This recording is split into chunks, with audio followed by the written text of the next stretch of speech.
kind of food do you like to eat? Is it South Indian or North Indian? Because of course you've been raised in multicultural family, so to say. I think it's a mix of both for me. Khushi, what do we have here? We have brown rice, salmon fish curry, beetroot sabzi.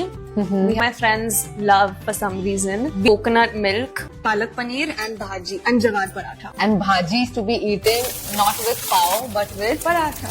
with paratha. Yeah. Okay. About you also like spicy food? Yeah, I think since I was a young kid, it's always been spicy food all the time. When we travel, my dad had a suitcase full of green chilies with him. What about you? I remember last time Janvi was eating green chilies like I would eat onion with food, right? No, I love it. I usually have this achar, green chilies only. You must have had it that day also because that's her favorite. Where's So the achar today? It's over.